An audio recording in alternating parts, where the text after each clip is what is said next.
guys want to get some coffee or something? Can I get a cup of coffee? Black? Can't you see we talking? White? Even little kids in Mexico drink coffee. Well, I'm not a little kid in Mexico, okay?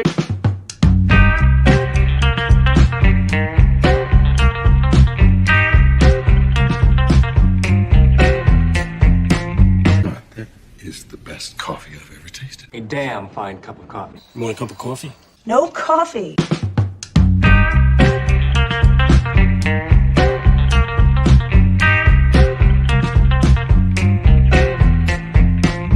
Coffee drinker, huh? Maybe we could grab some coffee? Coffee! Coffee, coffee, coffee, coffee, coffee!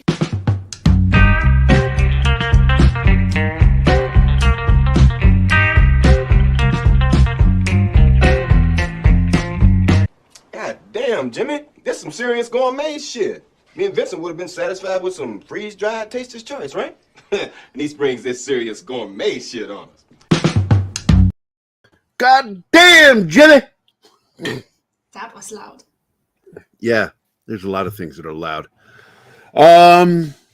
Well, it's Monday morning. I feel like shit. I am sick, but I don't care. It's good coffee. I decided not to go with cream today, so it's like a triple scoop, and it's very tasty, and I'm hopefully going to be a little energized. Really, the news this weekend is really kind of sucky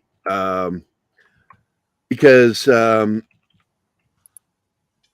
people, and I don't know why they're excited by some of this, and then Martine and I were talking before the show about the other news, and it's like we had the death of Jason David Frank, age 49, the White Ranger. He was the Green Ranger for a while, and then he became the White Ranger. It's really shocking. I saw Bruce Campbell had made a post because they were good buddies. Bruce called him his green room buddy because they were always hanging out smoking stogies. Very shocking. And Martin had brought something up earlier. Martin, you want to say something about that? About what? We were talking. They had that his ex-wife had a contract at him at one point. No. I was talking about a personal friend of mine. I was saying that man is. I don't know. I don't see reasons for suicide there. It is really weird. Until we see something that points that direction. I hope the police keep looking into this because it's really strange to be dead at 49. Even at your own hand, no note, because I haven't heard anything about a note yet. And he had so much going for him right now. Yeah. But hey, look, I told you I was in the middle of a production with a buddy of mine, John O.Z., and I had seen him 3 days before for a production meeting on the film he was working on. I was doing the animation with him. And all of a sudden I get this phone call that he was found hanging in his garage 3 days later. Man, people make some weird decisions in this life to end it too quickly. Hey, Facebook user, I'm hoping it's Stephanie. I'm assuming it's Stephanie. I'm guessing it's Stephanie. Nice software, Stephanie. So let's see who's all here today. We got Dork Knight here, Colonizer Jeebus, Penny, D Bud Martin, Joseph Dredd, and Alex Moore so far. Good morning, everybody. We have 11 watching. Marcus is here. Marcus, what is up, my friend? Oh, and Zax is here. Hell yeah. Hell to the yeah. Good morning, Zax. I hope you're doing well. You're more than free to join us, Zax, if you want to talk about SEAL Team. The other news I guess I would just mention in passing is, and I'm going to point this out. Keith will tell you, I predicted this months ago. I know. You remember that, Martin? You're going. I said, this is going to happen. You watch. He's gaming for this role. He wants it back. He never liked Bob Chapek. I believe that he sabotaged Bob Chapek I believe a lot of the shit that was going wrong for Chapek was from him.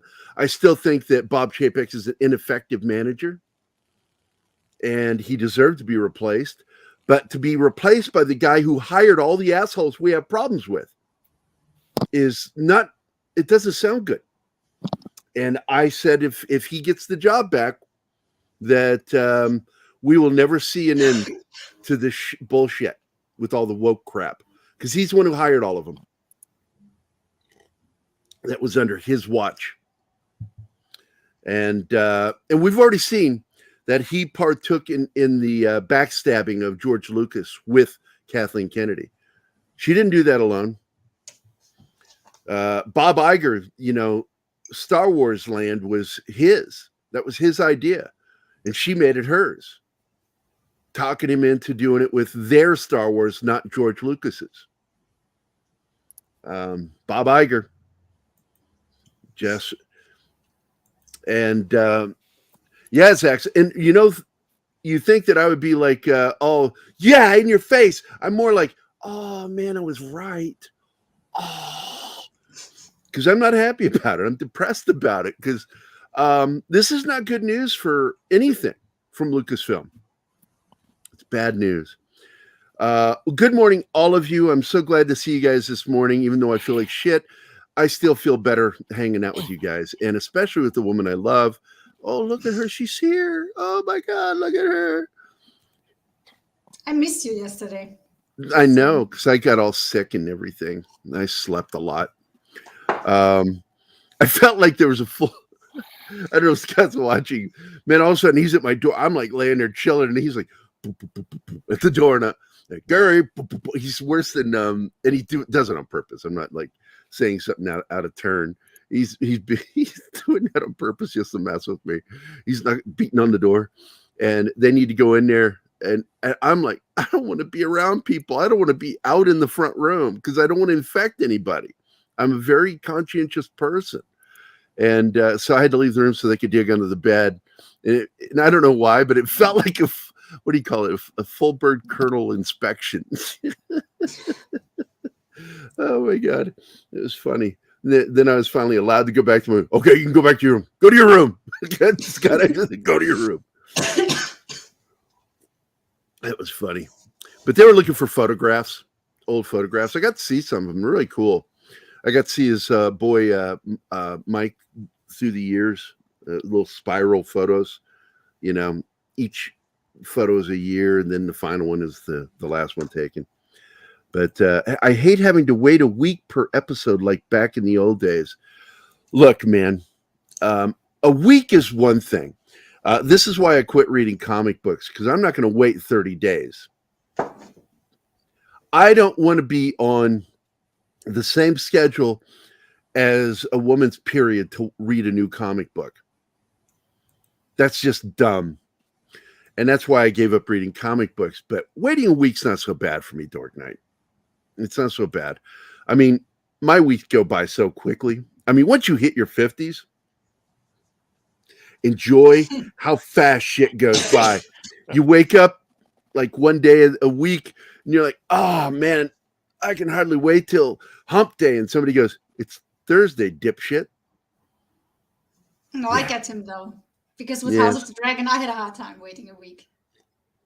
Yeah, and I do have other stuff to do. My week does. Well, yeah, I know. Fast, but I just prefer binging stuff. Well, we're going to need to finish Binging up some more for the brain. Episodes of 1899. Martin has watched the first 2 episodes of 1899, and he and his wife, Mildred, are hooked. The show's got him. So are you getting sniffles? Are you having sniffles today? Me? Yeah. I have been for the past 4 days or so. So we're sick at the same time? Some boyfriend. Oh, we're sick at the same time. Hey, I see Dredd Roberts is here. Good morning. And Kylock is here. How are you doing, my good friend? Hope you are doing well. Even though I am a heathen and an agnostic, I still, as a devoted Catholic, born and raised, I still pray multiple times a day. Some of my prayers come out kind of messed up. Like I'm like, hey, I don't even think you're there, but here you go. I'm going to throw some stuff at you, Lord. I'm all sarcastic. I'm assuming that, because I'm sarcastic, that God invented sarcasm. Of course. I have proof he has a sense of humor, the male penis. The what? The male penis proves that God has a sense of humor. That's some fucked up shit, my friend. Okay. If you've never taken a look at your genitals, you should. Take a long... I don't even know what to say. I'm not going to say long, hard look, but I'm going to say long look. Oh, my God. Good morning, Alex. In other things, Dork is a mystery sci-fi show. It's not a Western.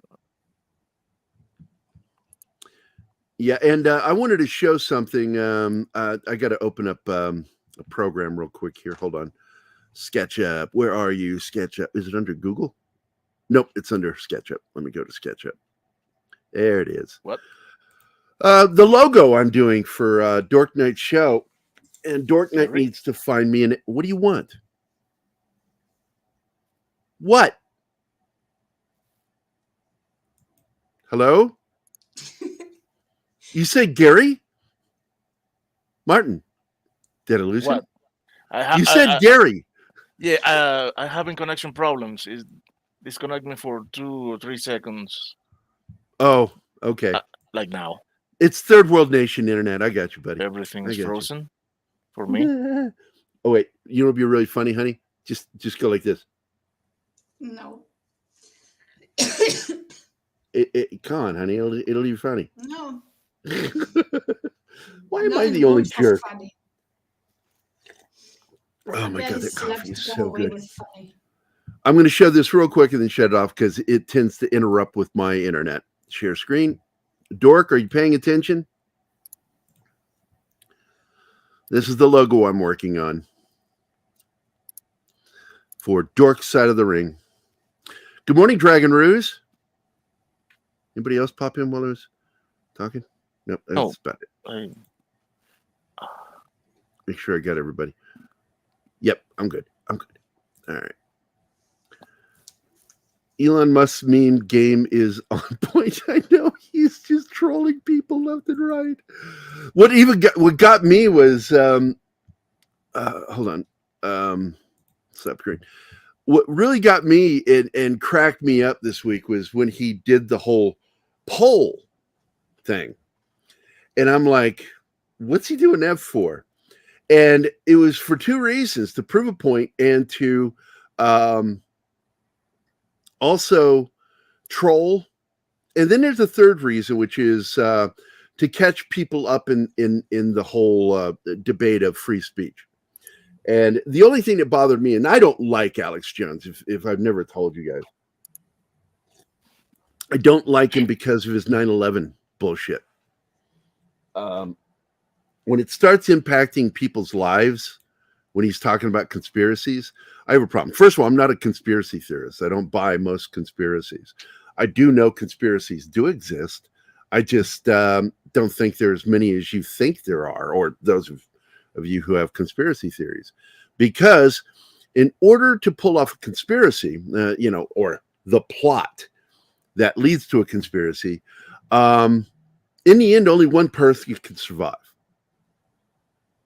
And that's the problem with the theories. I mean, yes, I believe in the JFK conspiracy because too many people died in a close period of time of, odd deaths. And we never got any actual answers from the people who could give those answers. Yeah, so there you go. But his theories on 9/11 pissed me off because it impacted people who were whose lives were destroyed by 9/11. And you shouldn't do that. Sandy Hook, you shouldn't be doing that shit, talking about that stuff. It's talking out of school, man. I'm funny about people doing that. And Alex Jones has a tendency of doing that.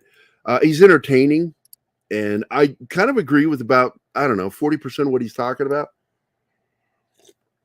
But I don't give 2 shits about most of his stuff. But God damn it, he has a right to say the stupid, weird shit that he says. And I'm a little annoyed that Elon said no to bringing him back. Don't watch him. Don't agree with him. but he has a right. If it's not for everybody, it's for no one. Free speech.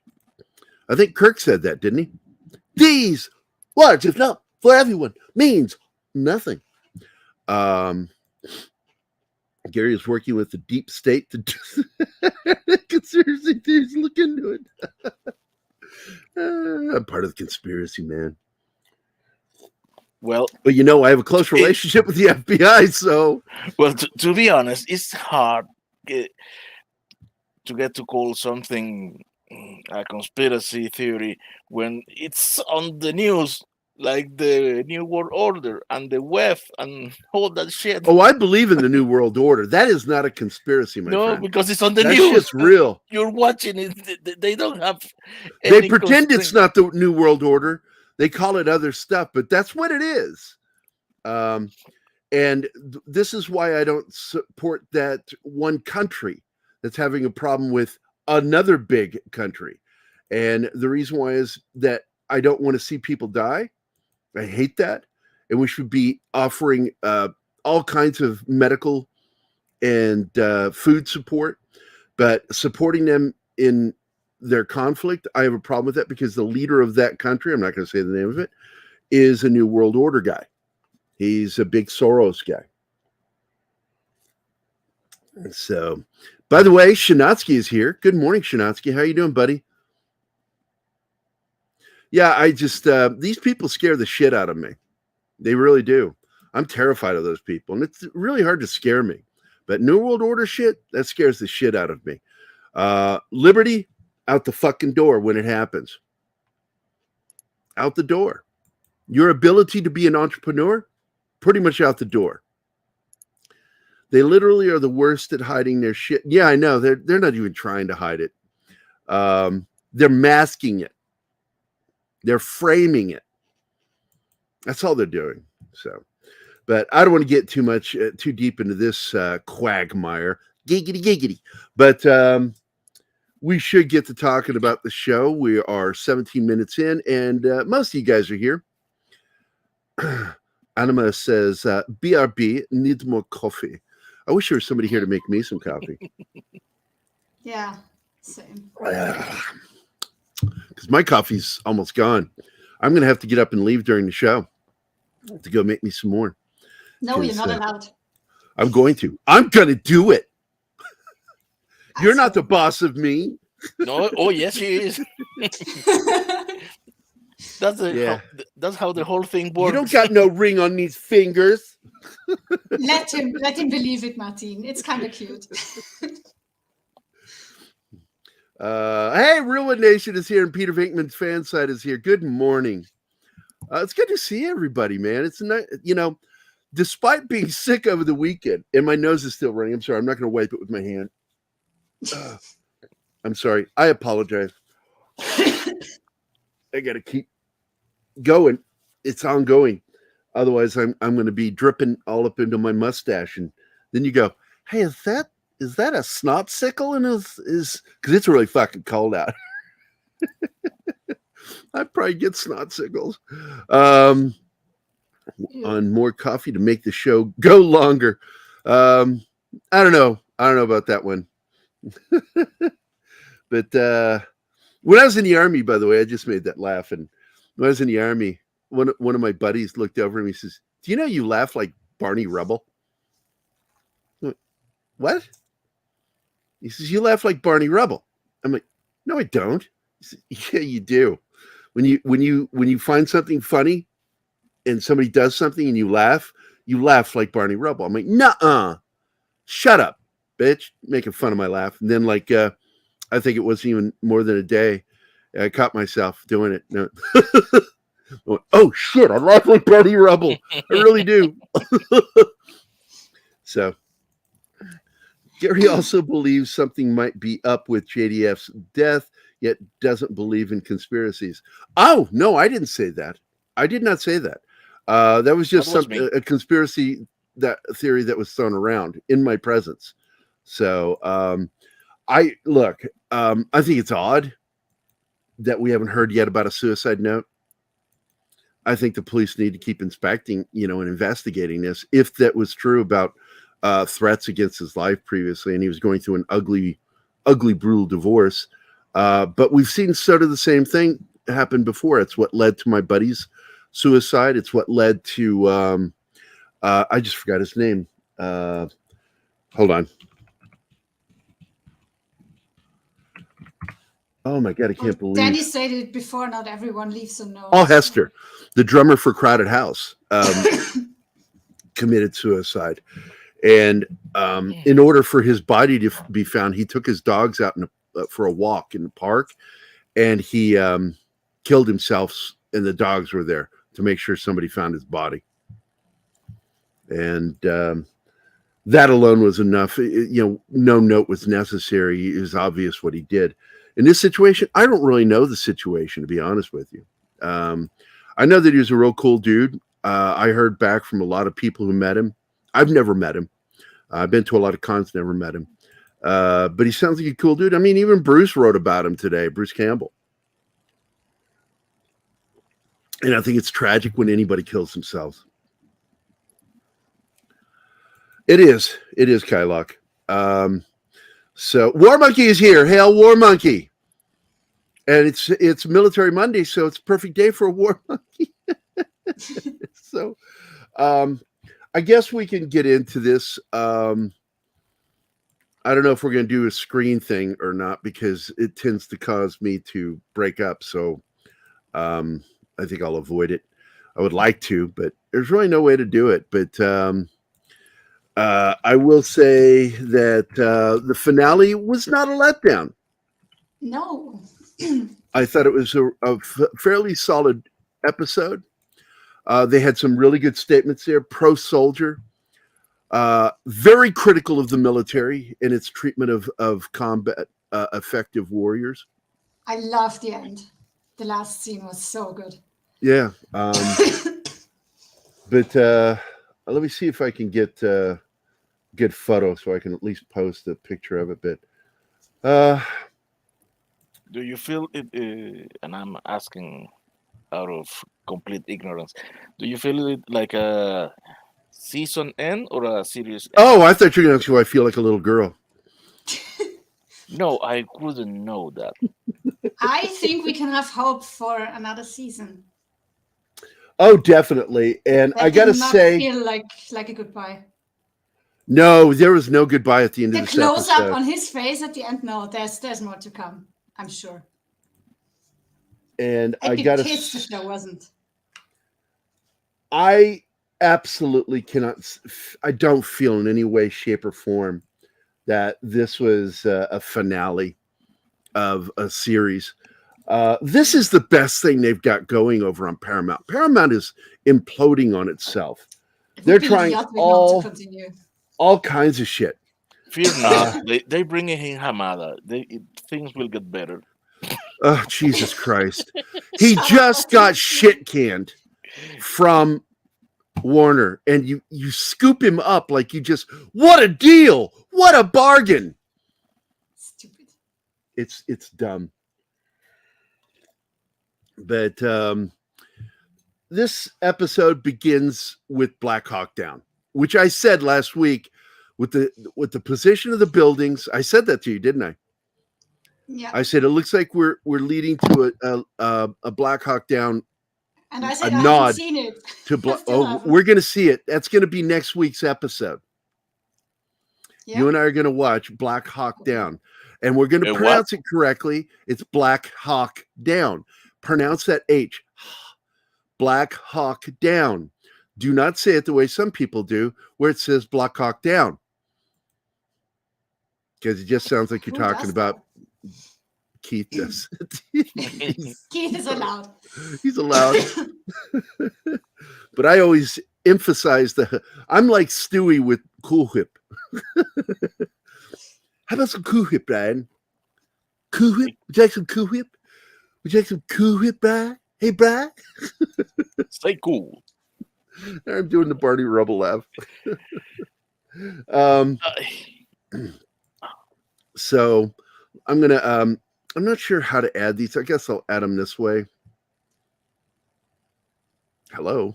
I'm going to add some images from the episode So I think it's some of the imagery in this show this week was really good. And it's not going to let me add them. Okay, fine. F you.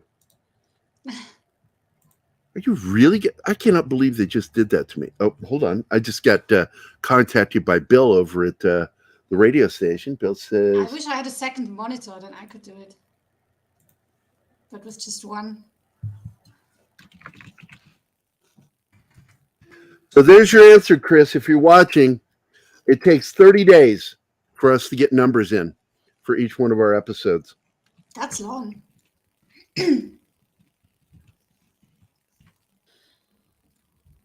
And oh shit.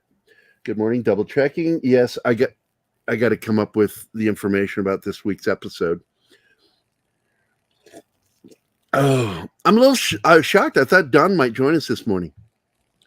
I like it when he joins. He's watching, right? I'm hoping so. He might sleep. No, I mean the show. He's watching SEAL Team. Yeah, he's trying to get caught up. We don't have many people who watch it, apparently. Did I say hello to Dragon Ruse? Yeah. Okay, just want to make sure. I just noticed some commenting. I've not watched it yet, Dork Knight. I want to watch it. And you've got to understand, if I'm going to talk about this show, I have to get the love of my life to watch Sylvester Stallone, which is really fuck you. It's sort of like trying to give medicine to a child, trying to get her to watch Sylvester Stallone. It's like, no. she becomes I hate it. She becomes a 5-year-old Austrian. Time for bed, and I'm like, no. No, I don't want to. No. I really don't. But I really do want to do a show on it. And what I ask you is just tolerate him and see if the show's any good. Because it's written, as I recall, it's written by Taylor Sheridan. I saw the orange lights again, but I was driving and I have to delete stuff. I'm like, I picture, this is literally how I picture Monkey Jeebus, driving one-handed with his bong in the other hand. Seriously, that's the image I have. Oh man, I can't get the camera because my bong's in one hand. I got to control the wheel with the other. I can't get to my camera. That's how I picture that moment, Jeebus. I'm not kidding either. That's what I saw in my head when you said that. You couldn't anyway. That's so funny. Well, it reminds me, when I was younger, there was this friend of mine's mom was driving, and I was in the back seat, and he was sitting up in the front passenger seat, my friend. And as we're driving down the street, she had one arm out the door, just hanging out the window, window is open. She's driving one hand. And then all of a sudden she reaches with her driving hand for the radio. And I'm in the back seat going, because I saw her doing it. And she begins to veer off the road. And no shit, she goes into full panic mode, but she doesn't grab the steering wheel. She's like, whoa, with her hand out the window and her right hand on the radio. No shit, goes into full panic mode. And my buddy, before I could get to it, leans over and grabs the steering wheel and starts getting us back on the road. And then she remembered, the hand that I was playing with the radio with is the one that controls the car. She couldn't remember or something. It was one of the weirdest moments in my life of somebody forgetting how to do something that could take a life. Oh, look who's here. Don Ecker. Good morning, sir. Well, good morning, guys. I've been listening a little bit, Gary, and you were floundering, so I thought I'd jump in. I'm floundering. Okay. Yes. Who committed suicide? It was that young actor that played first he played the Green Ranger, and then he played the White Ranger back in the classic TV series. And he returned several times for other films and shows, reprising the same character. And he's 49, and he had everything going ahead of him, man. He was like doing great with his career, going to shows, meeting fans, making money there. And then for some reason, man, and apparently he was in the middle of an ugly divorce custody fight. So he pulled the pin. That's what it sounds like, because it's how my buddy Jono died. I was working with him on a film, and he showed up at my house, and we had a production meeting. It was doing great. I mean, he said a few things that, man, this whole situation. I said, I get you, man. I've been there, and then 3 days later, man, I get a phone call. He's dead in the garage. And I'm like, what? And we hear these. Paul Hester, the drummer from Crowded House, had everything going for him, but was in the middle of an ugly custody battle and divorce, and walks out into a park with his dogs and hangs himself, and kept his dogs there tethered to the tree so people would find him. Well, that was pretty selfish on his part. Suicide is, in my opinion, look, I get It is when you are dying of a very chronic disease and you want to end it, you want to go out on your terms. I get that. What I don't get is the damage that you do to people when you do it suddenly like this, because it hurts people. It does damage. Exactly. It does damage. And I would never kill myself, no matter what, because one, I believe in the sanctity of life. Two, I don't ever want to scar my kids. I would well, never you know, I gotta be honest. Me. When we were in the process of getting overrun up on the DMZ when I was at A4, we knew, the guys there, all 9 of us knew what would happen if the NVA got their hands on us. And we kind of half-heartedly talked about popping frags in the bunker, Mm-hmm. I don't know if I could have done it, but thinking of what was in store for us if they got their hands. I mean, I'm not trying to be melodramatic, Gary. I'm just... No, you're not. I don't think you are at all. You're being very direct. It's different. It was just terrifying because, well, they would have tortured us. There's a chance the Russians would have gotten us. So under certain circumstances, I can understand. I'm not saying I agree, but I can understand what might drive somebody to do that. In the case of a terminal illness like cancer, because I don't even consider that suicide. I consider that just beating death to the punch. Yeah, well, okay.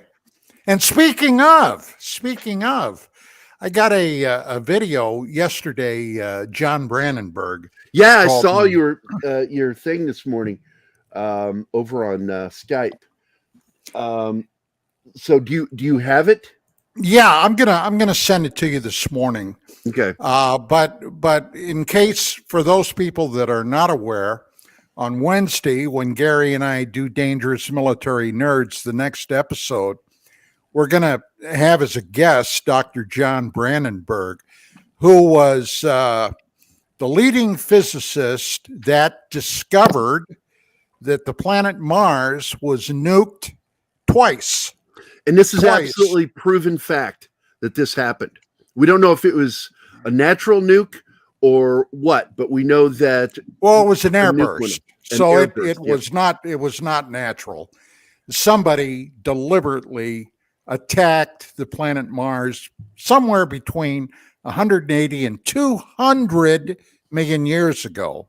Now and that it scared the inhabitants so much they moved to Earth. Oh, that's us. Well, yeah. Well, some of them may have. But, I believe that, dude. I do. The planet was totally destroyed, and that's what he's going to be talking about. It's going to be fantastic. So yeah, it's a hell of an upcoming show, perfect for DMN, Delta Mike November. Did you like that I did that, Delta Mike? I love turning everything into a military acronym. It's like, if I could have thought of something like with a Z, that's what I was playing with. Like, but I can't do that. I can't change the end of it.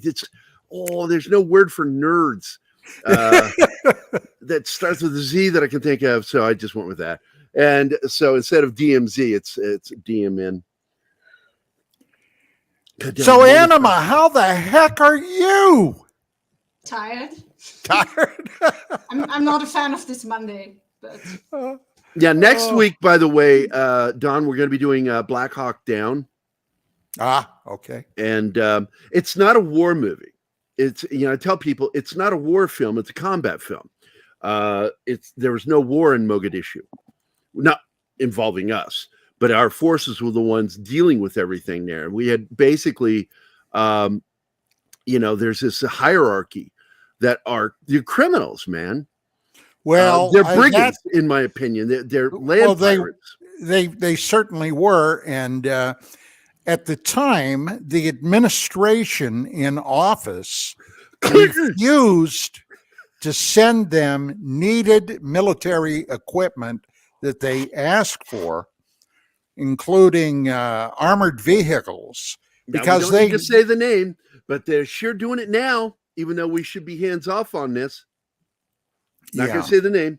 No. But you know what I'm talking about. I do.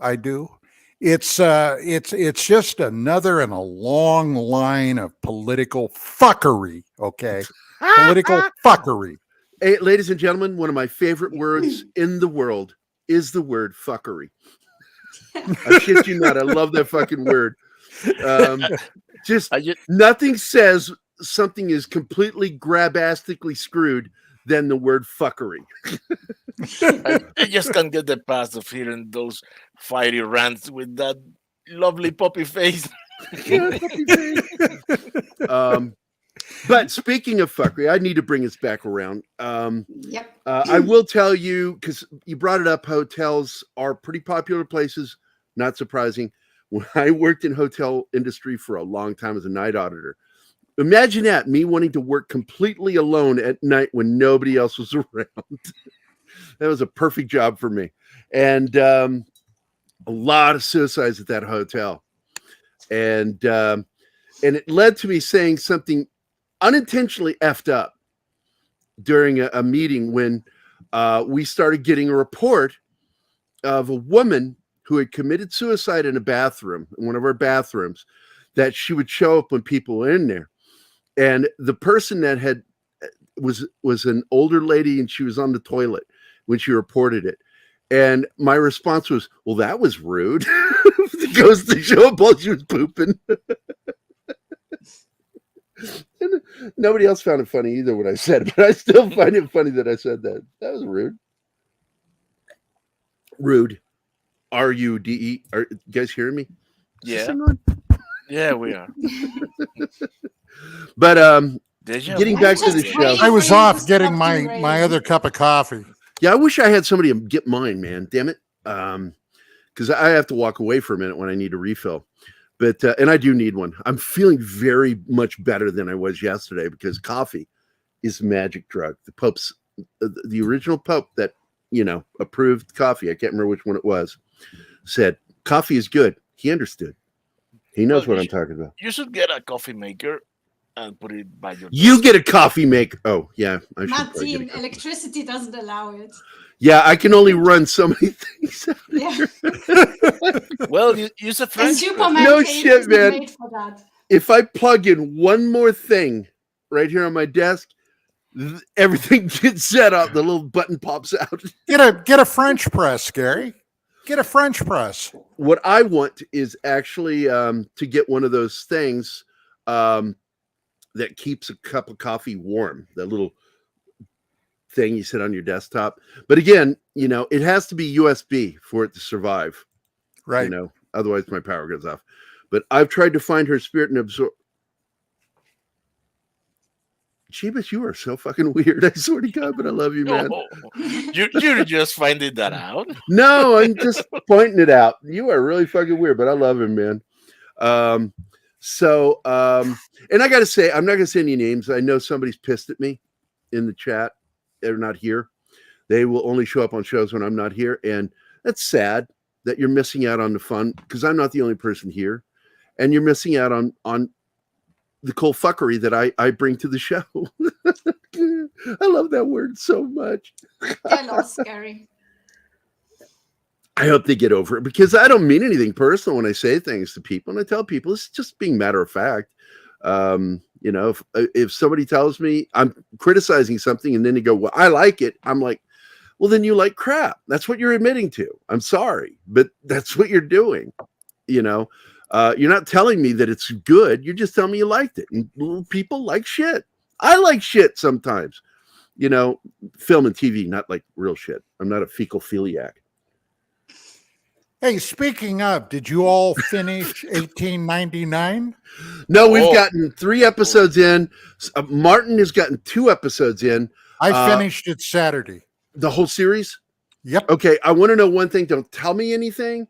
Just tell me your answer. Is it a worthy ending to the mystery that they have built? Yes. Okay, goddamn, I'm so happy to hear that. Because so often, man, you get the Lost effect where they build up this great mystery and then they don't know where they're going. Oh, yeah, yeah. And it's a definite setup for season 2. Now, we'll just have to wait and see if they do a season 2, because Netflix, as we all know, is filled with fuckery, Gary. It's filled with it.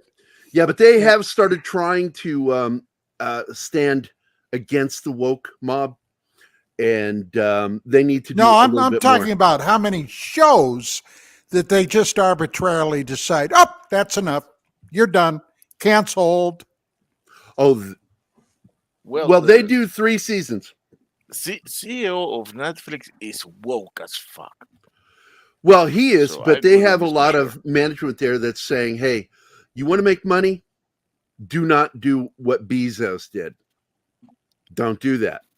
You know, if you pull off, and I'm not going to say it's a show that shall not be named, you pull one of those here, you could bring the entire network down. And so he's making shows. They are producing shows now and films that have more masculine stuff going on, toxic masculinity, because I love toxic masculinity, because there's no such thing. It's just masculinity. You know, toxicity doesn't know a gender. It's stupid. People are stupid. Hey, this is Thanksgiving week. Yes, it is. That means I'm having Thanksgiving with my daughter. The official beginning of the holiday season. Friday. That's right. We will call it non-white Friday. Oh God, we lost Don. I made him laugh and broke him. He lost internet or something happened. He'll be back, guys. Yeah, it's like we've got, because I'm not a big fan. I prefer, what is it called? Cyber Monday? I like the deals you get because I don't. Look, Martine's gone too. What the fuck just happened? We lost Martin and fucking Don. What the hell? That's weird. No, what it is Martine said, do not go alone, Don. I will go with you. He just left the show, Martin. Don't fall on your sword. Jeez. But now that they're gone, let's get back into the show. So we open up with... We never started. The episode... Well, I did. I started talking about it. And so the episode... I'm back. Yeah, you are. And welcome back, sir. Also, right after you left, Martin left. And I was like, oh, shit. Martin. I didn't leave. I got kicked out. That's weird. I wonder what happened. I don't know. Martin got kicked too, I guess, because I think Anima kicked me out. I think it was her. I do not have the power to kick She is such an evil bitch sometimes. No, it must have been Anima. I think that's what happened. I can't kick people. I can't do shit. I'm just a guest here. Yeah, my hands aren't even on the desk, so I didn't do shit. Trying to co-host the show, it must have been totally derailed all the time. Yes, it does. Welcome to ADD Theater. Yeah. But back to the episode, because it starts off. There's Martin. Martin is back. Martin. So it begins exactly as I predicted last week. This is their nod to Black Hawk Down, and it's great because the helicopter crashed, but not everybody was killed. So they've got to move forward with no support to get to this thing, and they got to fight their way to the helicopter, and then at the helicopter fight everybody. And I got to tell you, it's really really kind of a cool scene. It's not like crazy combat. It's more like precision combat where they know where the targets are and they just got to hold out and kill them. And once the silence comes, they realize, okay, all those bad guys are dead. We can move to the next position. And, well, you know, in real life, when Sugar and his buddy were trapped by that shot down chopper, and they were dealt as snipers. Yeah. Yeah, they were dealt as snipers. You know, I got to say, it was damn near like watching The Walking Dead. It didn't matter how many you put down; they kept coming and coming and coming in droves. And I when I saw that movie, boy, it brought back too many fresh memories for me. It really did. Oh, getting overrun like that? I bet it did. I remember when the ground war started with Iraq, my brother Steve, man, he was just stressing out all because of the news. And I said, you need to stop watching the news, especially, you know, them reporting from there. But okay, so it's actually a really good scene. I thought it was solid that they showed how they would fight a hidden, and they had the buildings, if you notice, very similar to that in Mogadishu. The combat was in a construction area and where there was old buildings that had been abandoned. And so all of a sudden it was like an Old West shootout, windows, roofs everywhere, RPGs coming in constantly. And they've got to get to this helicopter. And then they get to the helicopter. They got to revive I think it was the pilot, female pilot. And then we see Sonny, you know, he got crazy this episode. You know, he's not listening when they're talking to him. He is so broken from Clay's death, and so he's with Trent, I think, to get a car. Yeah. For them to get out, and he almost pulls a suicide mission. They can. Yeah, he almost kills himself. Just talk him out of that because he's so messed up. And it's Ray, I think, that talked him out of it, right? Because he's up on the roof, over the radio, in the overlook position, or as they showed in SEAL Team, the movie with fucking Charlie Sheen and the amazing Michael Biehn. What is his name? Bill Paxton played the sniper who did Overlook, and they called him God. I thought that was cool because he's overlooking and saving people's lives. He was one of my favorite characters in the film. Don, did I ever tell you what I told to Dale Dye? About? His wife, Julia, about technically that movie. I said, yeah, everybody talks about like going back in time and killing Hitler.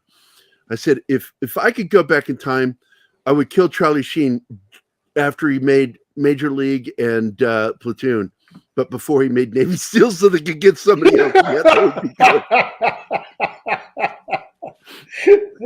good.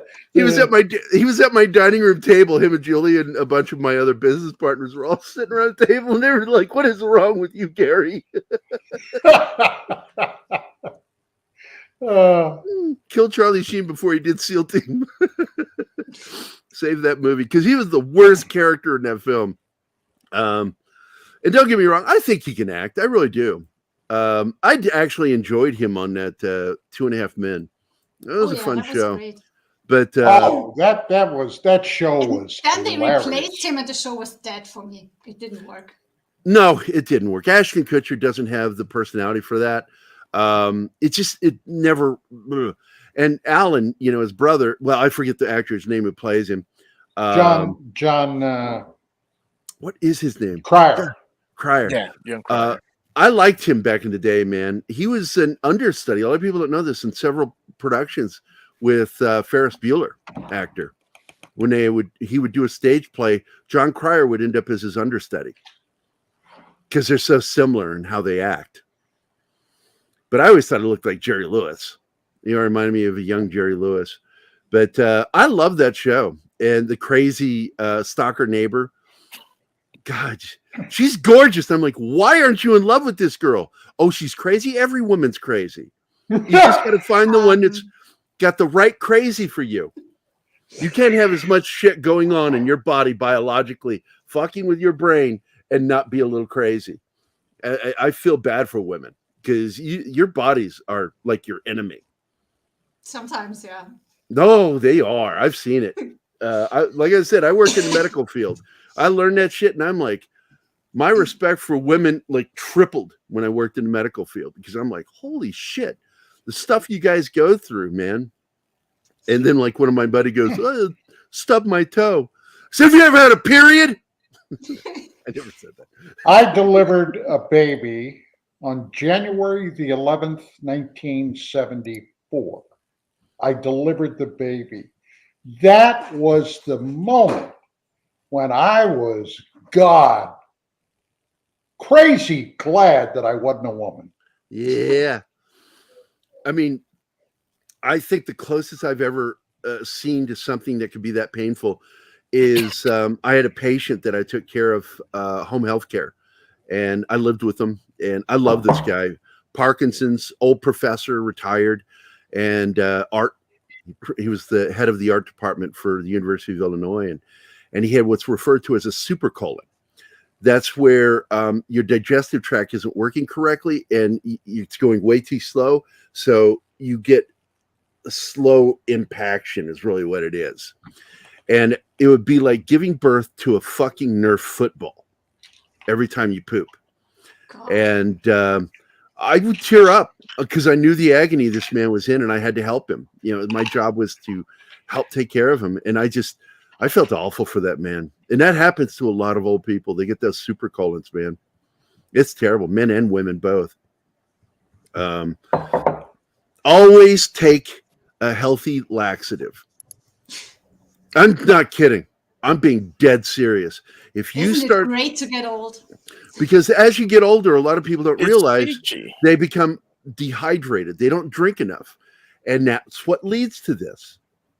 And that plus issues with your digestive tract. Just terrible. So anyway,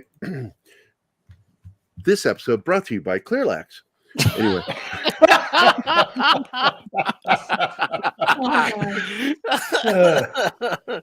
Oh my! Oh. Why do I even prepare for this show? What's your professional medical opinion on derailing anyway? Docusate sodium, Gary? What? Docusate sodium. Well, come on, Gary. Oh, I know what that is. Yeah. Yeah. I think that's what this is. ADD Theater. This actually has, are you ready? This should terrify you. Polyethylene glycol. What the fuck? You're drinking plastic? It has that in it. But I'm going to look at the, you know what polyethylene glycol is, right? Polyethylene is plastic. Yeah, but when it's called polyethylene glycol. Enlighten us, please. Glycol is close to glucose. So Yep. Street plastic. It's medical grade plastic. Polyethylene glycol is technically non-toxic, but it sounds a lot like antifreeze. But polyethylene glycol is also used, I think, in the manufacturing of breakable glass, like in windshields and shit like that. Isn't that lube?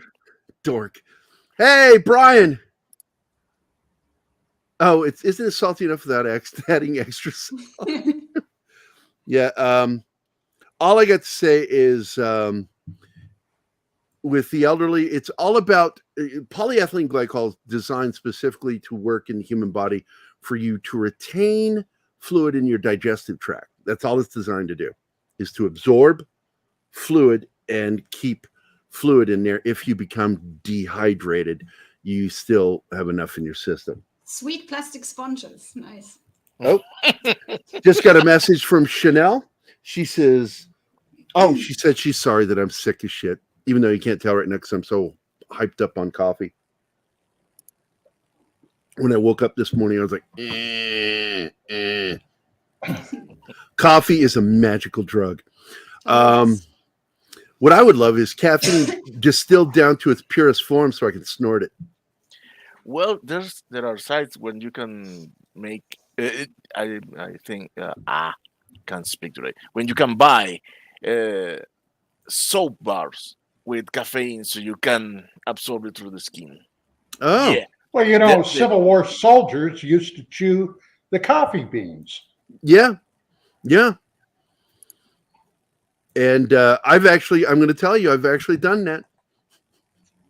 I've done it. Tastes like shit, but boy. It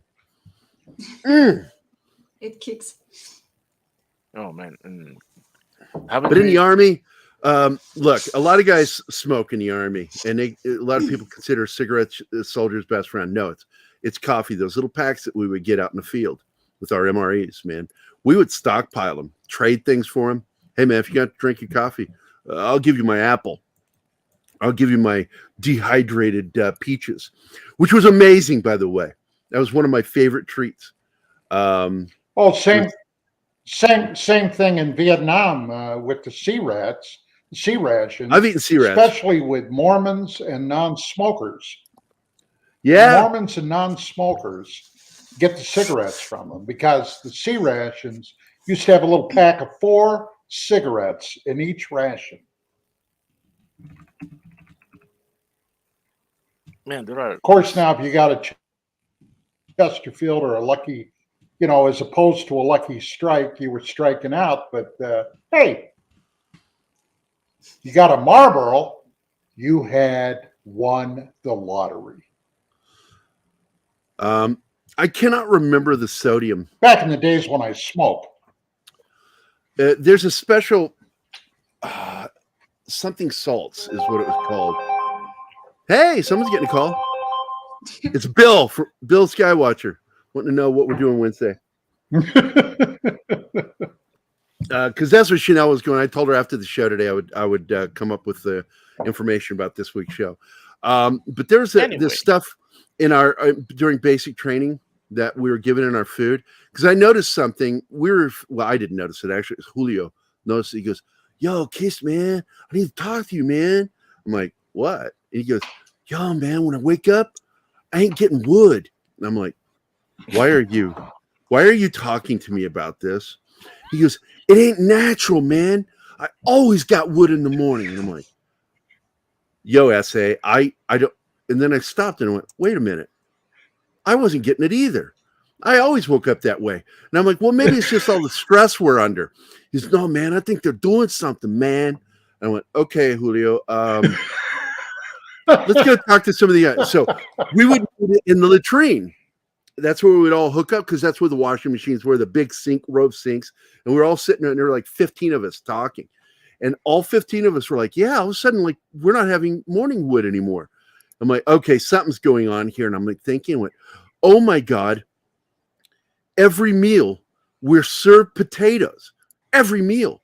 And they're already pre-seasoned. That's weird. And they're like, yeah, man. So we went to the drill sergeant and confronted him. "Drill sergeant, permission to speak candidly, drill sergeant." And he was like, "Speak." So I told him, because I'm already a medic, even though I wasn't officially trained yet by the Army, I was already a citizen medic. So they called me Doc. And so I started explaining, and I said, is this true? And he just chuckled, and he goes, "I can neither confirm nor deny." And the eyes on my face got really huge. Oh my God, they're really doing it. And he goes, "I can neither confirm nor deny that." And he laughed, and I went, oh man. And we all left. And at that point, we kept it mum, told nobody else. And we're trading our potatoes every meal. And within a few days, everything's back to normal. And I'm like, it was the potatoes. And, and they say that that's a myth that this salts was used by the Catholic Church to keep kids from masturbating. They say it's a myth, but I'm going to tell you firsthand, something was being fed to us, and it was in the potatoes, because the minute we stopped eating the potatoes, everything went back to normal. True fucking story. I mean, with all of this talk that has nothing to do with the show, I haven't watched. I could have joined the panel too. Yeah, but our derailments are actually about something. And I hope you like that logo I did for you, buddy. It's already been mentioned a few times, and for you fuckers who have done it, here's some more fuckery. Twice, First of all, I think. Hey, here here's you your go. free cup This- of coffee from a lady in Rhode Island. What? Boom, baby. And then for the back door, you get, yes, this, wait, I can't remember which one's his. I think this is Jeebus's favorite. It should be everybody's favorite. Beavis and Butthead's amazing. Strong. I'm gonna go check the back door. Back door. I went to school with two fuckers that were just like that. They were best friends, and they talked like that. Randall Hedge and John Sweeten. I'm still friends with one of them. And those two had the metal shirts on every day. They had a metal shirt for every t-shirt for every day. No shit. And they were always, John Sweeten in particular, he said that because he was a stoner, they were both stoners. And they had that stupid laughs. And so when I watched Beavis and Butthead, I'm like, this is weird. This is just like my friends. Oh. Okay, so we come back from Mogadishu. Oh, I'm sorry. Syria. They're in Syria, right? Yeah. And the first thing we do, I think, is Lisa, isn't it? We're dealing with Lisa at the comm center. Yeah. Lisa comes to tell them the healers are grounded. So tell Eric that. Oh, that's right. They Oh, don't want yeah. to lose another one. And she has been trying to help get Bravo home before. And Eric told them, now we've got this. You got to let us work. And now he finally lets her help. And she immediately goes to her old workstation and starts pulling her strings. Yeah. Get them out of there. there. Yeah. And of course, we're going to find out why the helos were grounded. But they don't want to lose another one. Yep. And, but so she's off doing her work. She's in her emails, doing her thing again. And she gets information given to her that has clearly been redacted. Yeah. It's like it's almost all black with an occasional word here and there showing up. And she gets pissed when she gets that. And she knows it's that asshole that's been giving her a tough time there in the we got a bot. What's that? We have a bot. Oh, really? Oh, sexy That's bot. unusual for a Monday. It has been dealt with. Thank and you. now, you know. Sex bots. The rest of the story. Gary rumor I was that there was something in the 2 glasses of water we were required to drink with every meal that weapons from standing at attention. I don't think it's in the water. I think it was for us in particular. It was in the because the potatoes were always seasoned. Nothing else was seasoned, but there was always seasoning on the potatoes. Morning, lunch, dinner, and I believe we were getting that. I forget what it's called. It's something salts, and the Catholic Church used to use it to keep boys from touching themselves. May I run the video? I know it's late, but yeah, go for it. The goddamn robots, John! I know The it. goddamn robots. Yeah, we need that. But look, I'm going to tell you that that's possible that happened. All I know is the job they have is to keep us from going AWOL, and pretty much the only thing that'll make a soldier go AWOL is poontang. Which, by the way, Full Metal Jacket has one of my favorite lines that I'm going to surprise Keith with. Do you remember what line that is, Don? Well, the thing that immediately comes to mind is when Joker and Rafter Man were sitting at that outside cafe, I guess in Saigon, in the hooker No, not that comes one, by. but it's close. It's still a hooker scene. It's when she shows up as they're heading into Way City. And she goes, no, buku, buku. So brother, two buku.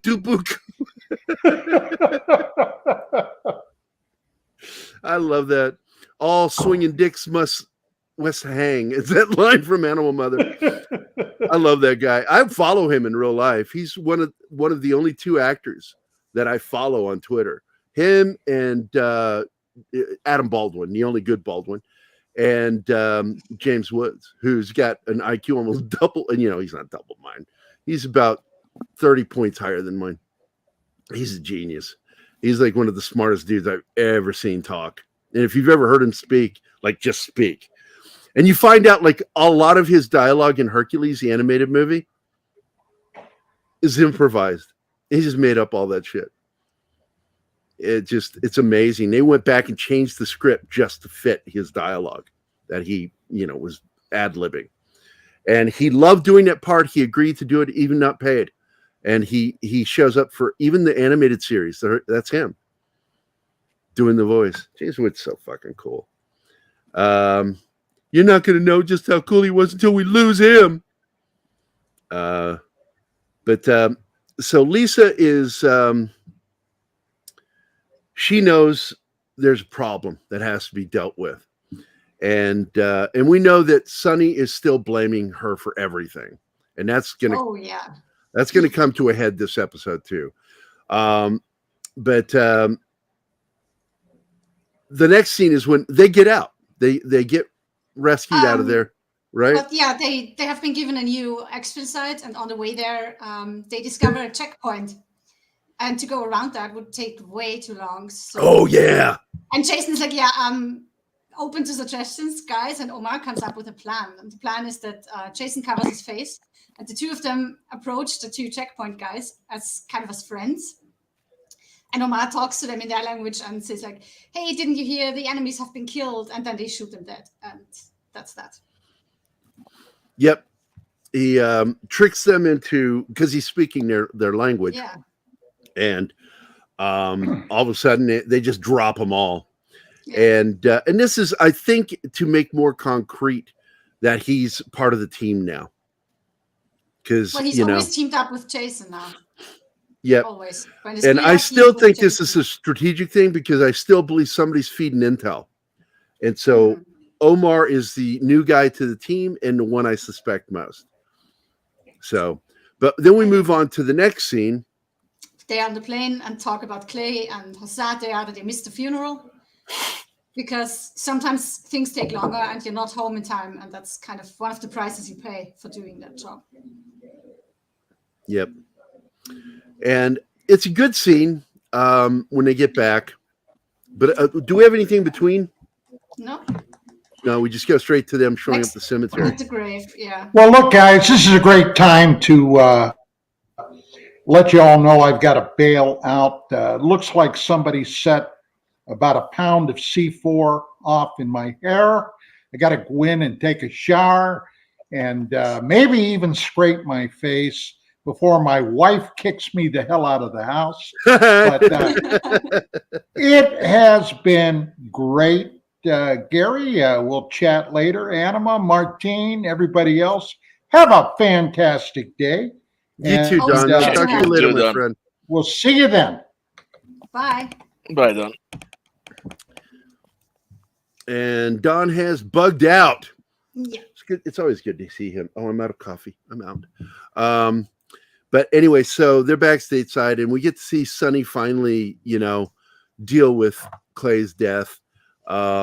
Their graveside. It's an emotional scene. I actually got emotional watching. Yeah, Ray tells them what really happened at the vet center. How it was all. Hello, Joe. How fucked up that was. Because he talked Ben out of pointing the gun at his own head, and then he had the gun in his hand, and that's why the security guard shot him. Yeah, that guard should still be charged for that. Yeah. Absolutely shitty law enforcement activity. You need to give your warning to, drop that weapon. It's not aimed at anybody, so why are you shooting them? I agree that when somebody's armed, they're absolutely a threat. But you give them that one out, at least one out. Drop the weapon or I shoot. He, being trained as a SEAL, he should have dropped it anyway. Absolutely, he should have dropped it. He shouldn't have stood there like a deer in headlights. Combat effective guys don't do that. They don't lock up. They don't freeze up. So I have a problem with that. But this episode, I thought it was handled really well. And then, of course, Clay's wife was there, and so Sonny got to talk to her. One thing before that, the card that Jason puts on the stone, what was that about? I forget what was on the card. hand making a symbol, sort of. That was Yeah, I weird. don't know. See, this is why I like watching this together with you, so I can ask you Yeah. questions. It's confusing without you sometimes. I get it. No Yeah. worries, honey. We can. I'll look at it again and I'll see what that is. So Okay. Yeah, so Sonny stays as the others leave and talks to Clay, and that's when Stella appears. And she hears the last part where he says, I was hoping I'd never have to do the thing that you made me promise in Germany, but now I will. I will take care of Stella and Brian. And she hears that, and they have a moment there. That's kind of... yeah, it's a very traumatic scene, very emotional. I really didn't feel they mishandled the emotional drama this episode. I thought it was all handled pretty well. And then we move to the next scene. Jason is at home and Mandy comes back and he's surprised. Aren't you supposed to be in Afghanistan? And she's supposed to be teaching her, but she loves that guy. I think she wants the commitment. And I think that she runs from him because she's afraid that she's being too much on him, and leaves because she doesn't want to lose him. Leaves at that moment she knows that he needs her because he's blaming himself all the time. He's so hard on himself, and she just keeps reminding him, hey, you're not going through this alone. Survivor's guilt is real. It is Yes. something that I have. It's something people that have been in combat have. When Lee Marvin, probably one of the greatest actors in the history of Hollywood, was the only survivor of his Marine unit. They were all killed at Saipan. And as they're carrying him off, because he was wounded, as they were carrying him off, he begged for them to just leave him and let him die with his men. Because survivor's guilt is just horrible, especially in combat units. Hold on, I'm reading what's in. Anyone seen Kingsport Califlade? I just tell cops don't point at me. Revenge the least expected. Toker didn't believe me and I stabbed him in the foot with a rusty ice pick. Jesus Christ, the shit he says. He had to get tetanus shots in the stomach. Jeez. Tetanus shots in the stomach. Yikes. That sounds, you get rabies shots in the stomach. I've never heard of that with tetanus. Now what they technically do with that is they will inject tetanus vaccine into the open wound. Because I've done that. If the person isn't sure of the last time they had a tetanus booster, you have to have them every 7 years. People don't know that. Just because you got tetanus shot as a kid doesn't mean it stays with you. You have to get a booster every 7 years. Most of your vaccines are like that, that you got as a kid. And I'm really bad with that stuff. So I've never heard of that in the stomach. Normally what they do is they inject the anti-tetanus vaccine into the wound site because that's where the tetanus is first. And so it starts doing its job really quickly. But anyway, I'm going to have to check into that, Colonizer, because that's weird. I wonder if that's true. I got to find out. I've never seen that done before. I've seen it with rabies. I've never seen it with tetanus. But anyway, so we now transport to the next scene. Lisa? Which, is at the talk center again. She's talking to Eric, as I recall, right? No, it's not Eric. I think it's one of her new colleagues. And she tells him about Marley and that she needs to find out what happened there. And he says he's going to pull some strings. Yeah, we need to do something because you got that captain. I don't know what branch he's in. I don't think he's Navy. Colonel Decker? Or the one who, I'm just going to say the one who fucked up. Yeah, the one who fucked up. Yeah, that's Colonel Decker. Yeah, because that's not a rank in the Navy. So I'm not sure what branch he's in. Maybe Marines, maybe Army. I don't know. But it's a joint group. What do you call that? Where they meet in a little round table. It's different branches of the military command. And I'm thinking he might be Army. I don't know. But yeah, he fucked up. So next scene. Bravo at the bar. Yes. This is where it builds to a head with Lisa because they're all talking. They're trying to remember Clay. It's the great military wake, where Mandy we drink, meets Omar for the first time. tell stories. Yeah. And we also see the father of Clay, played by Thomas C. Howell, if you guys remember that. And I've been wondering when he was going to come back. Yeah, I was confused because I haven't seen him yet. I have so much catching up to do with this show. So I was like, who's that guy? Clay being in the Navy SEALs is almost in spite of his father because he holds a grudge and animosity towards his dad for his service and how he treated the family and him growing up. But, and that's what makes Clay kind of a pussy character early on. The way he conducted himself, he was just all about, feelings, emotions, rather than thinking, logic, and being there, being in the moment. Clay married Allison in Bates Motel. I don't remember that, but that would be funny. Stop derailing, Jeebus, please. So this scene is really good because it's got the dad in there. I forget his name, but he's Clay's dad, and he's a former celebrated Navy SEAL who broke ranks and wrote a book. And it's sort of loosely based on someone like Marchenko, guys who were in the early versions of Navy SEALs. Because before they were Navy SEALs, they were just called,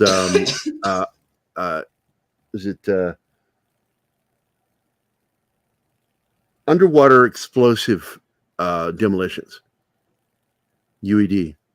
And anybody who graduates UED is graduated buds. And so therefore they're Navy SEAL by proxy. That's how, what's his name from Predator, pro wrestler. Jesse Ventura. Yeah, Jesse Ventura, because there's a lot of people trying to say stolen valor with him. And one of the senior most investigators, public investigators of stolen valor stood up and said, no, he graduated buds. He's one of us.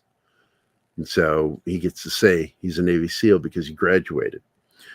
Yeah, ain't no time to bleed. Delivers some great lines. I don't like him on a personal level because of some of the shit he's done. But specifically, yeah, if it's not true that Chris Kyle made up that story of what he did in a steakhouse down there in Texas, he deserved to get sued. But once he died, Jesse should have let it go.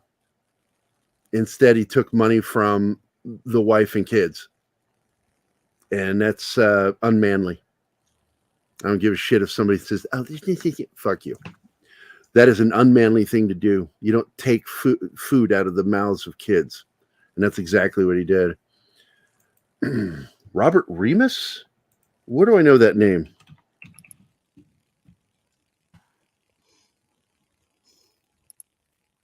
Oh, Sergeant Slaughter. Yeah, I love that guy. Quick check. I'll look it up. Personal life, early life, Detroit, Michigan.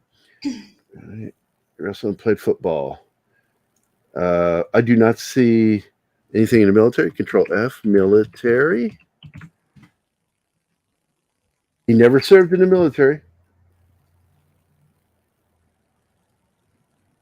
Yeah, his Vietnam War era military fatigues in the 1980s became known for his dark sunglasses, his campaign hat. This is all incorporated into G.I. Joe, Real American Hero toy line. But Remus himself never served in the military. This has caused controversy because at times Remus has talked about military service while seeming to be speaking as himself and not the character. Yeah, look, man, he's a character. If he's speaking in character, we're going to just absorb and enjoy it. But the real guy, Remus, I've never heard of him talking about serving in the military. And so I wouldn't worry about it. I wouldn't worry about stolen valor with that. He's a character. Yeah. Ventura wasn't. Well, he and Arnold used to be friends. I don't know if they're still friends, but they were friends.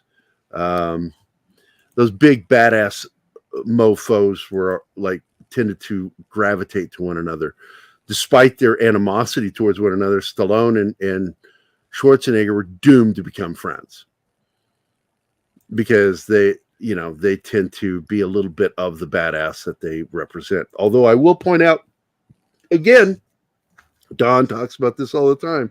No matter what good Stallone has done, two things bothered me with Stallone. One, he never served in the military. When he could have served, he instead opted out as a student in, I believe it was Sweden. He was in film school, in acting school in Sweden when the Vietnam War was going. And later, I felt a bit of anger towards the whole missing POW thing with him, because if there were surviving people that were former POWs in Vietnam, they were more likely killed because of his film. And I felt the same way with Chuck Norris's Missing in Action series. I felt the same way that they were drawing too much attention, that diplomacy needed to be used to finally get our people back. But we'll never know if anybody survived and were held prisoner. We'll never know. I don't think we'll ever find out. It's too late. He was in the military as John Rambo. So anyway, the bar scene has its build up to Lisa showing up. Lisa shows up, and Sonny, who is lurking in the entrance of the bar, is immediately shitting on her. Like, you've got a nerve to show up here. How dare you? You got so much nerve showing up here. She blows up into his face, tells him to shut the fuck up, and how she never stopped looking into what happened in Mali, and that she now got her hands on unredacted files. And she tells him about how Colonel Decker fucked up by not changing the communication channels as often as security protocol required. So the enemy was listening in to their conversations. That's how they could set up that ambush. And the military, the brass is just covering it up. He's even nominated for promotion. And that pisses Sonny off, and he's like, I want to go there and punch the shit out of him. And she tells him he's actually here in DC. And she plans to make waves, as she puts it, to get him in trouble. And Sonny tells her, no, Clay wouldn't want you to risk your career, and forget all that for now. Just be with us. And let's celebrate Clay. Yeah, and it's a very good scene. The dad showing up, like I said, was interesting. What were your thoughts on that? What he had to say and add to the conversation? I watched that scene twice, actually, because it was a lot of stuff that I haven't watched yet from previous seasons. Like apparently how Clay decided to change the approach towards victims of TBI and how he was told to shut down. Jason also picks it up later. It was interesting, yeah. Yeah, and I'm a big Thomas Seahal fan. I have enjoyed that kid as an actor since E.T., man. He's in so many films from there. Red Dawn. I mean, my God, so many movies. So it's cool to see these young guys that are now the old guys in Hollywood, and coming in there. I would consider whatever. It's derailing in the chat. But it's a good scene. And where do we go after this scene? Yeah, well, Sonny is in front of a liquor store. It's pretty late at night, and he's waiting. A man comes out who is that Decker, Colonel Decker. And Sonny goes after him like, hey, man, he turns around like, do I know you? And she just knocks the shit out of him. Calls him Colonel, though. He calls him Colonel. Yeah, you suck at security, Colonel. And that was a mistake. Yeah, and just lays the guy out one punch. One punch and he's out. And he just walks away feeling satiated. Very happy with himself. And we cut to the next scene. The ceremony where Jason is we are now nearing the end of the episode. We are now what would be considered the third act of the episode. Yeah. Jason has not been happy that he's getting this citation for saving somebody who, in his opinion, was his fault, got wounded in the first place. Because he was only there to cover. He was only there to cover him. Yeah. And so this celebration. No, go ahead. Stella walks in on Jason, who is sort of lurking, I guess, next to the stage, and tells him that he deserves it, that he deserves the medal. Because if he hadn't saved Clay on that day and brought it back, she would have had even less time, and he wouldn't have gotten to be a dad, which he loved. So she's talking him into this. And on stage, Eric tells Lisa that Decker was assaulted the night before, and that they are investigating who did it. And it's supposed to be someone in the military, because whoever knocked him down knew that he was a colonel. And Lisa knows. Lisa knows immediately. And she goes to sit next to Sonny and grabs his hand. And there are bruises on his hand, obviously, from knocking somebody out. And he tells her, I fell down. And she looks at him and says, no, looks to me like you stood up. So she's behind she has him. She's not going to get him in trouble. And of course, we know that it's brought to Jason's attention that an assault was made on the colonel, and that because his rank was identified by the person, that they believe it was an inside job and an investigation is going to happen. But I got to tell you something. He was in full dress, so his rank was on him. What's he do? It looked like he was wearing his dress shirt. What he was wearing earlier. I'm going to go double check and watch it, but I could have sworn he was wearing it when he got decked. And by the way, that's where the word deck comes from, is the military. Yeah. If you didn't know that, getting knocked to the deck. Getting decked. Yeah. Sitting way all porn is gay. the thing of the half gay is I've been reading it. I'm going to tell you something just real quick, not derailing. What I find funny is the type of porn that guys want to watch when it's male to female, right? The guy's dick size and orientation matters for some reason. And I don't understand that. I've never understood that. I thought that's really weird. Why are you focused on what they're... And I think it's part of the fantasy aspect of it. But whatever. I think it's a little gay. But anyway, so after the event, I remember Jason gets awarded the cross. He gets awarded the cross, and he gives his speech. Mm-hmm. And his speech is unexpected. Yes. And in it, he tells the truth. He finally comes... He tells them that the man that he saved, for which he's getting the cross, was only there in the first place because he knew of his TBI and was covering his back, basically.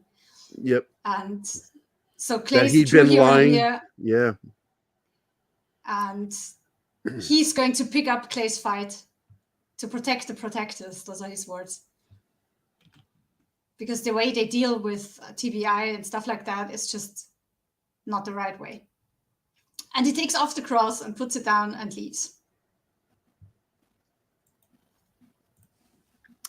Yeah, and there's going to be blowback from this. And the first blowback and the only blowback we're going to see is when he gets called to a private meeting with the brass.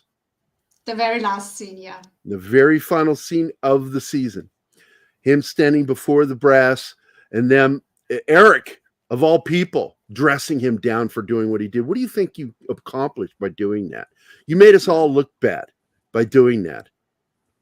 And he's like, that wasn't my intention. My intention was to tell the truth and honor the man that died because of me. He wouldn't have been there. He would have been doing something else. He would have still been with the team. And he's dead now because of my actions. And I think there's a price to be paid. And so basically they're telling him they're going to put his ass out in a sling. Let him hang. To stand him down. And that's when Ray comes in. Ray comes in and announces that he has PTSD from being tortured in combat. And a lot of other people come in.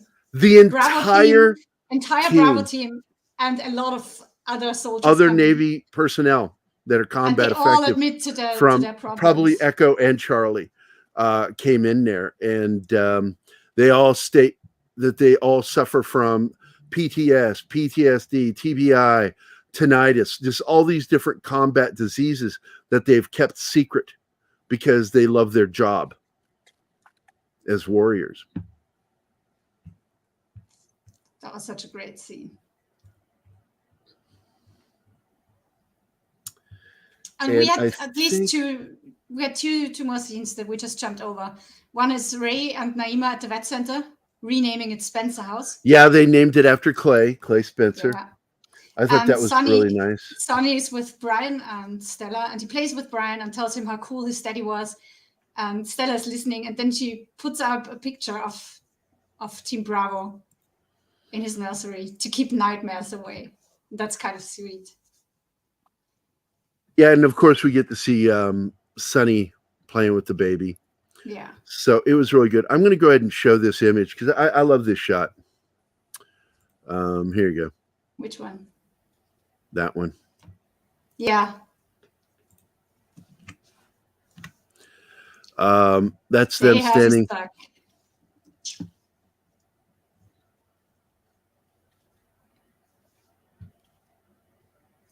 And we never get to see a reaction from Eric or Lisa or anyone. There's nothing they can do. We don't even see them. We just close in on Jason's face. You know, and it's a really moving moment. It really is. I like this scene a lot.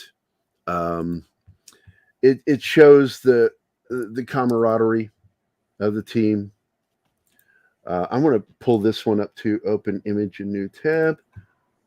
Open image and new tab. These are some cool images from the episode. So let me pull this in. Oh, get the one where he's out cold on the ground, Decker. I'm looking for that one. It could take me a minute to find it, but this is him giving his speech. And this is a good scene.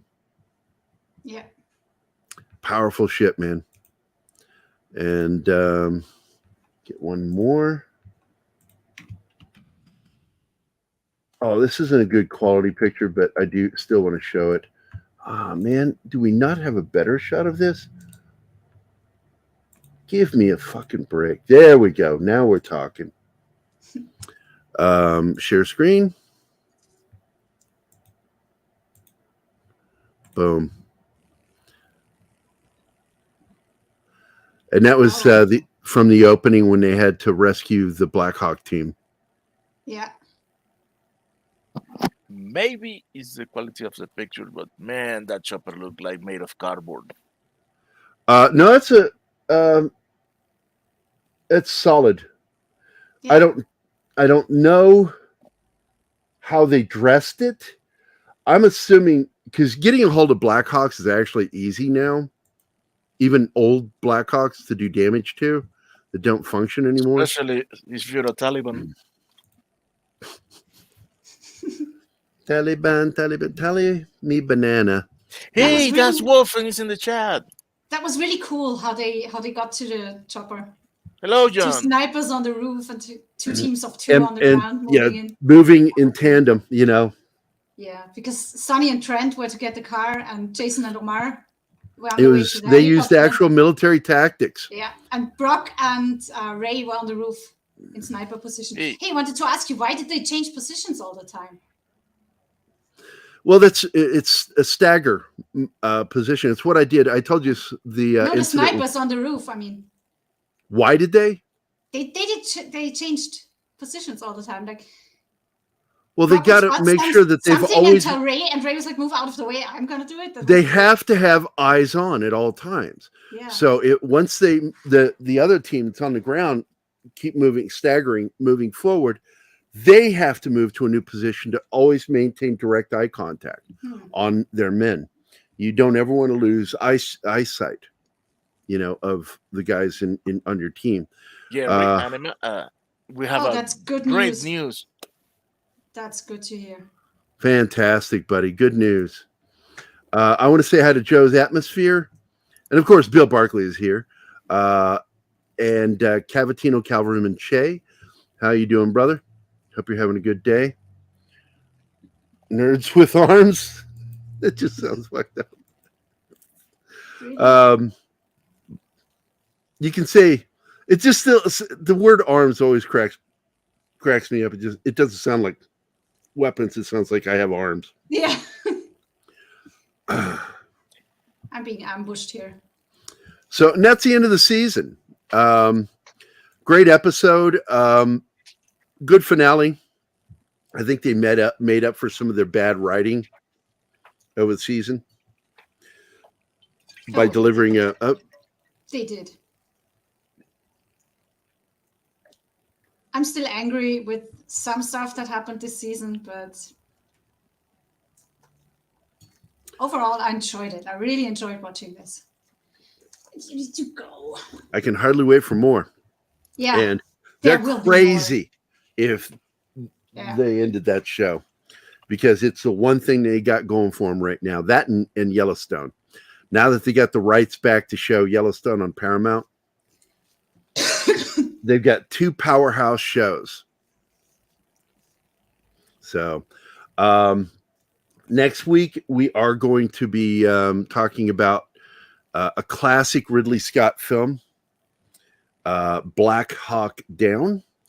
I'll probably make a few comparisons to the book to what you see in the film, because they had to do some things. I will also mock Ridley Scott slightly, because the name of the film is not just Black Hawk Down. The subtitle of the film is Leave No Man Behind, and yet they do at the end of the film. The movie ends leaving a man behind. And I thought that was dumb. Yeah. And worse than that is, I have a problem with directors who don't understand irony. And that is massive irony that he named the film Black Hawk Down, Leave No Man Behind, and yet they leave one behind. And they don't notice that. He doesn't notice that. Some of the best CG effects of its time.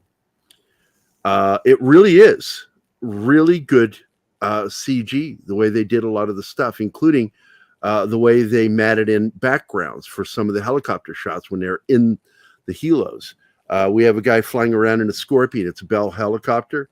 They're the ones that are observing what's going on and giving immediate sit reps back to the talk center. Well, talk. It's just a talk. It's not a talk center. It's like saying pizza pie. Pizza means pie in Italian, so it's just redundant. TOX stands for Tactical Operations Center, or Tactical Operational Command. It can mean either one.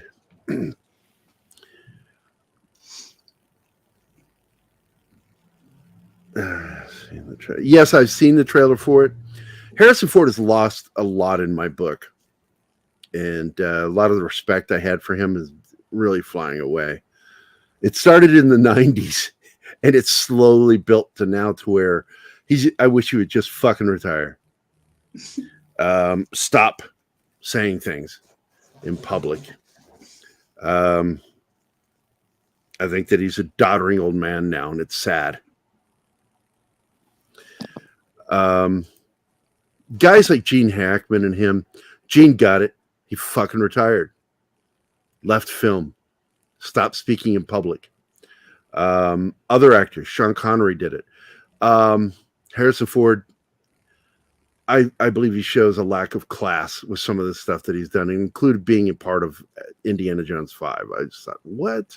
I'm not excited about this film. Shouldn't have been made. He just wants to kill all his characters.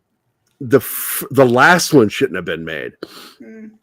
Spielberg was right not wanting to do the film. Aliens. I'm not doing aliens, but they're not aliens. They're interdimensional creatures.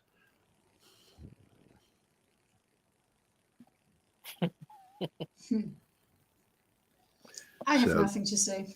Yeah, Crystal Skull. So next week we'll be doing Black Hawk Down. I'm going to watch that with Anima this week.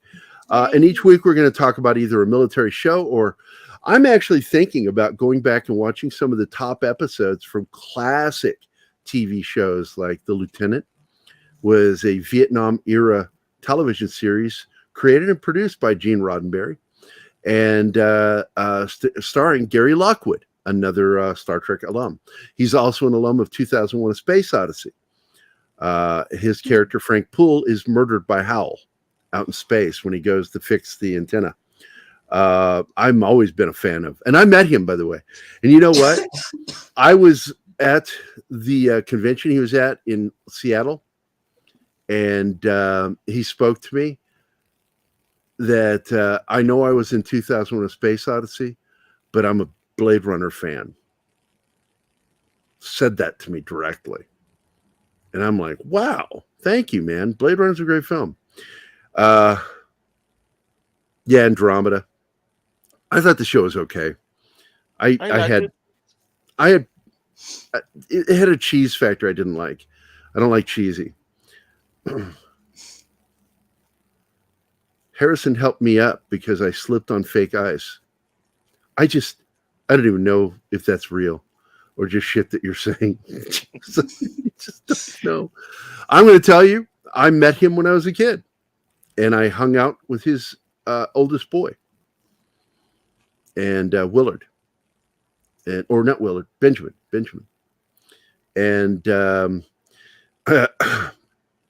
I lived in the same place where Don lives. I lived in San Fernando Valley, and I lived in the suburbs of San Fernando Valley for about 8 months.